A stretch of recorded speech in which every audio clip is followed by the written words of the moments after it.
Yo, what's up? Yo, what are you doing right now? I'm super bored. Nothing really. You trying to go to the park? Yeah, I can leave in 5. Alright, bet.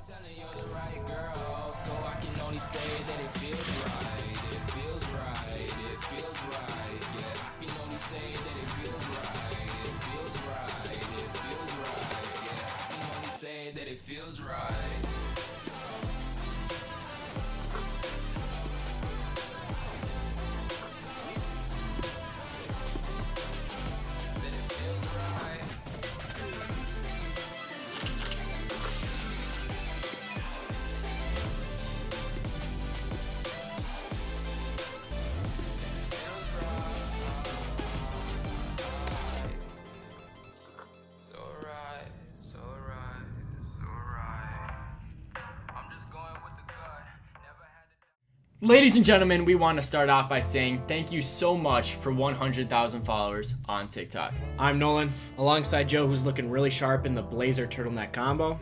Thank you. And welcome to the first ever episode on the Strictly Bball Youtube channel. On this channel, we're going to be bringing you guys so much more than you've ever seen on our TikTok, way more in-depth videos, and they're going to be pretty frequent, so make sure you subscribe right now. And our first video for you guys is definitely a special one. We're going to be proving why we think LeBron James is the greatest player to ever step foot on a basketball court.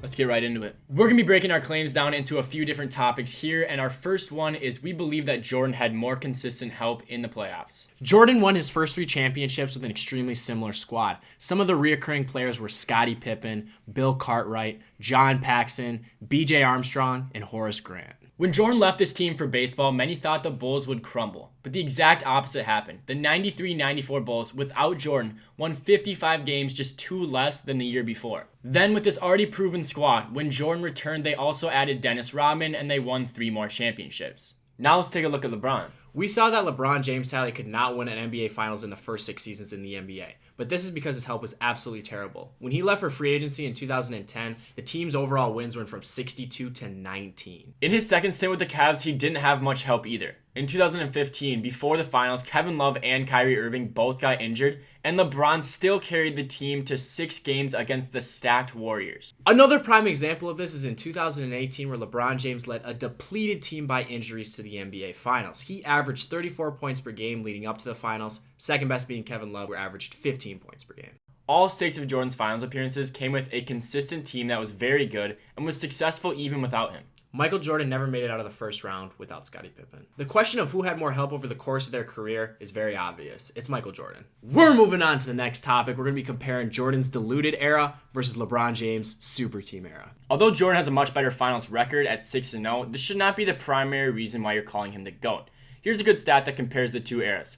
All 9 of LeBron's finals opponents had a better net efficiency than the best opponent Jordan ever faced. So to reiterate that, in terms of net efficiency, the best team Jordan ever faced in the finals is worse than the worst team LeBron ever faced. By the way, the source on that is ESPN Stats and Info Twitter page. Michael Jordan never faced a team in the NBA Finals that had more than 2 All-Stars. LeBron James, on the other hand, went up against the Golden State Warriors twice when they had 3 All-Stars. Not to mention one of their teams is the single-season record holder for wins with 73-9. He came back from a 3-1 deficit, proving his greatness.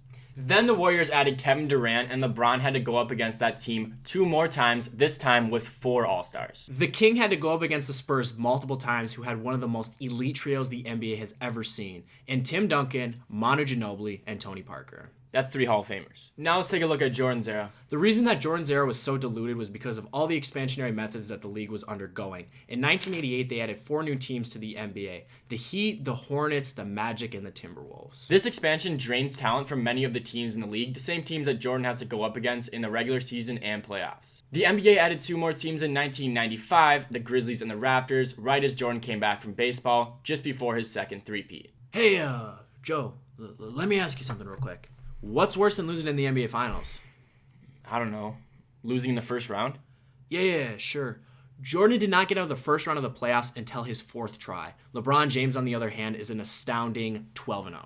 You're telling me even in his early years when they had Ilgauskas as their second best player? Oh, indubitably. The final thing we want to touch on in this video is a couple of skill sets of LeBron's that we don't think should go unnoticed. LeBron and MJ are comparable in many statistical categories, but one that sets LeBron apart is his playmaking abilities. LeBron James currently ranks 8th in all-time assists, being at 9,300. Michael Jordan, on the other hand, is 45th at 5,600. Ever since LeBron's days in high school, we've seen this unique ability to make his teammates better. I believe he's a top 3 playmaker in NBA history. The court vision and overall awareness that LeBron James has on the court, paired with his size, is something we may never see again. Another thing we wanted to point out is LeBron James' underappreciated defense. Now, if you look at the statistics, LeBron's postseason defensive rating is actually higher than Jordan's. Also, he has the versatility to switch onto bigger players. Guys, we are definitely not making the claim that LeBron James is a better defender than Jordan, but we believe that his defense is underappreciated. There you have it, ladies and gentlemen. That is why Joe and I believe that LeBron James is the best player to ever step foot on a basketball court. Obviously, Michael Jordan has a very good case, and you're entitled to your own opinion, but this is our own personal belief. Make sure you guys check out our Instagram page. It's linked in the description of this video, and it's linked in our TikTok. We're going to be doing a huge giveaway on there, giving away NBA jerseys, so make sure to check it out. We're going to be doing a poll on our Instagram if you guys want one authentic jersey or a bunch of replicas. So make sure you go check out our Instagram, vote on the poll. You guys know the deal. Like, comment, subscribe, show all the love. We appreciate it a lot. Hey, shout out Project Sploosh.